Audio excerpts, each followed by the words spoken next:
Hashtag fire McMaster. Why?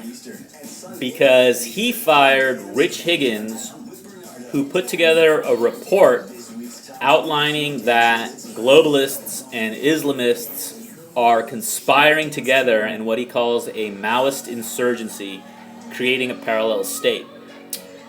And that is correct. Globalists, who maybe don't call themselves neoliberals, but essentially function in that spirit of multinational corporations running everything. And who needs a government? Who needs to have a nation? Just trust in the multinational corporation. Just trust it. Why don't you trust it? Just trust us. You don't own any shares in our company. You don't have any controlling stake, but just trust us. Why?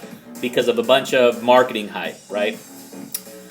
And these Islamists, well, who funded them? Who created them, right? Hey, Wall Street again. You know, Lawrence of Arabia, that's a British product. It's real unfortunate, you know, how many times can we apologize to Middle Easterners for doing all this, right? For, you know, I won't even say radicalizing Muslims, because there's nothing radical about what these guys do. They took a bunch of retarded Wahhabi ideas and then they just sprinkled them with cash, right? And maybe all Wahhabi ideas aren't retarded, right? I'm not saying, you know, it's 100%, but most of it looks like it. And if you want to get real radical, then you should purchase, and maybe send me a copy, of Gabriel Sama's book on the Quran. Misunderstood, mistranslated, misinterpreted, right? The title's something like that. But Gabriel Sama, what he did, and this is another tip I got through Terry Mason's VoltaireNet, what Gabriel Sama did in his research was to source the Quran, source Arabic in its root, which is Syriac Aramaic, the language of the Bible, the language that was spoken back then, okay?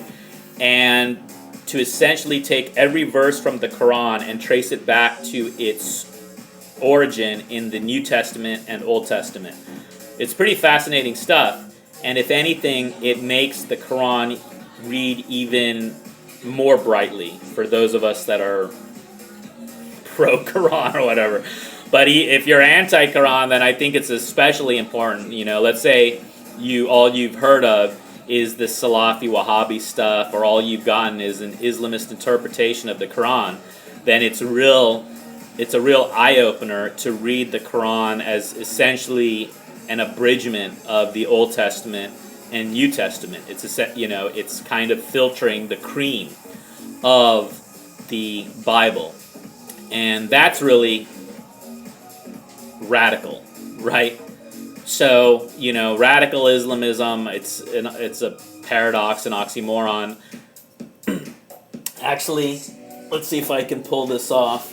I think it's, and this is what I got from the FAR library. Sorry, it's long overdue. There's like one other copy there.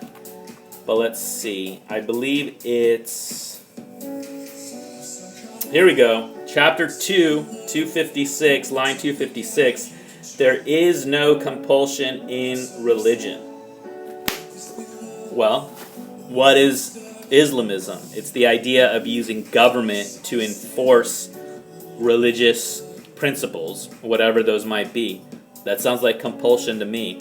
So the whole concept of Islamism is a direct contradiction with the Quran. So Islamism really is just something that gangsters figured out. Oh, hey, we can pick up some scripture, some verses, and we can totally manipulate it to accomplish our gangster means, okay? Goes all back to Eisenhower. So don't blame Muslims for what Eisenhower did, all right? For taking the Muslim Brotherhood from Hitler's command and putting them in the State Department, right? And Muslim Brotherhood is something that the West, Atlanticist powers, figured, oh, we can use these proxies to destroy Russia, because Russia always represented as the biggest land government in Asia, as the biggest government in Asia when it comes to geography, right? It represented competition. You know, Russians don't the Russian government, Tsarist Russia, never operated that way, right? There was an alliance bubbling up between Germany and Russia prior to World War I, an alliance that would have benefited all of us, right? Versus this totalitarian British view of controlling the seas, all ports of the world. That's insanity. And that's what these people are. They are insane. They're psychopathic, right? They want total control, you know?